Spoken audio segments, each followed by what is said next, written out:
psalmist says, he that keeps Israel will neither slumber nor sleep. The point that the psalmist is making is that God never closes his eyes on the condition of God's people. I need you to get this, and I need you to get it quickly and understand it and begin to live it. He never slacks in doing. He's never exhausted. He's never inattentive. He's never weary. He's never dozing. He's not sleeping, but he is awake. God never slacks on the condition of God's people. Do you ever lay awake trying to sleep, but you can't? Your mind just will not turn off. You think, can things get any worse? When will normal return? Will my children be okay in this crazy world that seems like it's coming off of its hinges? You try in vain, but nothing will shut your brain down from such anxiety. Admittingly, I've had sleepless nights. Admittingly, I've had restless nights. Admittingly, I've had times when I could not gain a clear my mind in order that I might rest peacefully. And my hunch is that others of you have gone through similar nights as well. Amen. But the psalmist says, he who keeps Israel will neither slumber nor sleep. The contrast is that we have restless and sleepless and carry anxiety and pressure and fears with us. But the psalmist says, behold, the psalmist says, the one who keeps Israel will neither slumber nor sleep briefly or sleep soundly. We will never, church, go to a mattress store and see Jesus looking for a mattress. You won't go to find him looking for a bed in the bedroom section. You won't find him calling in on that sleep number bed phone number that they put on TV. You won't find him Googling Sela Posturepedic mattress. He doesn't take breaks from his job. He isn't tired. He never falls to sleep on the job. He doesn't sweat. He upholds the universe at all times. That's what the psalmist is declaring. Jesus said in Matthew 10:29, are not two sparrows sold for a penny?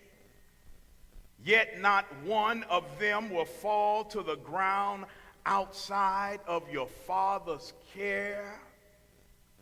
Guess what, church? God has an energy level that never fails. He is never distracted. You will never hear God reply back to you, could you repeat that? I wasn't listening. You'll never have to say to God, can you hear me now? He's not inattentive. He doesn't suffer from attention deficit. The psalmist declares in 121:4 that God is our keeper 24 hours a day, 7 days a week, 52 weeks, and 365 days a year.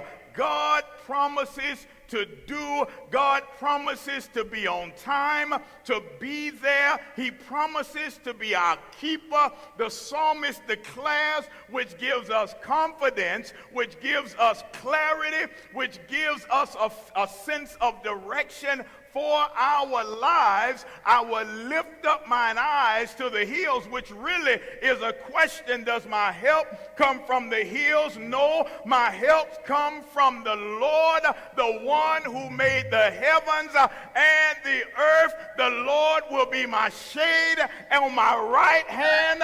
The sun will not smite me by day, nor the moon by night. He will protect me from all evil. He will protect my going out and my coming in. The Lord will be my keeper. Psalm 121 is a psalm of confidence for a child of God to sing on your journey, so that you know,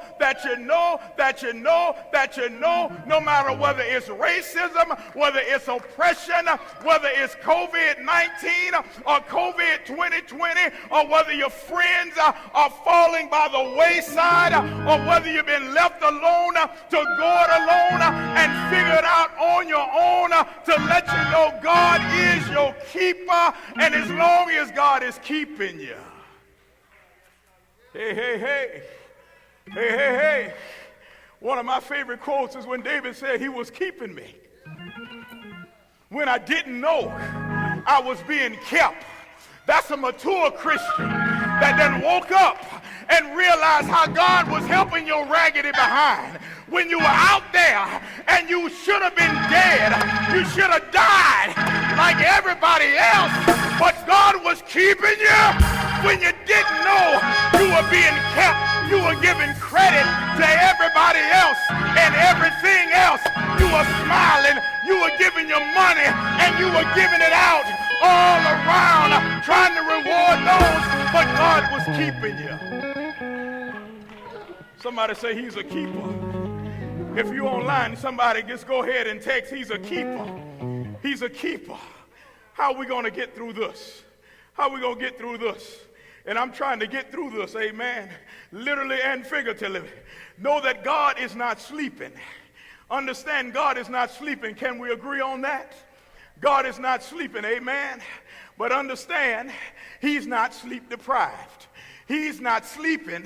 How you going to get through this is to know that God is not sleep deprived. Now somebody missed your shouting point right there. Somebody online on YouTube missed what I was saying. How you going to get through this? Know that God is not sleeping, but he's not sleep deprived. He's not walking around like a zombie. He's not somewhere clueless as to what's going on. How you going to get through this?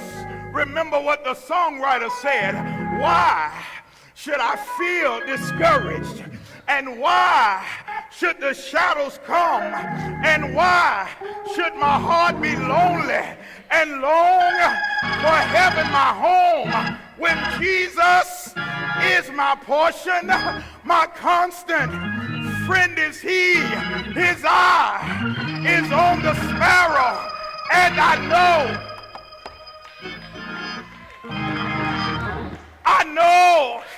he watches me. How I'm gonna get through this? I sing because I'm happy. I sing because I'm free. His eye is on the sparrow, and I know he watches me. How are we gonna get through this? How are we gonna get through this? True forever on the scaffold. Russell Lowell said, wrong forever on the throne. Yet that scaffold sways toward the future, and behind the dim unknown standeth for God within the shadow, keeping watch above his own. I know he watches me all day and all night. The angels keep watching over me. How am I going to get through this? I already know he brought me through this, and he brought me through that. God is my keeper.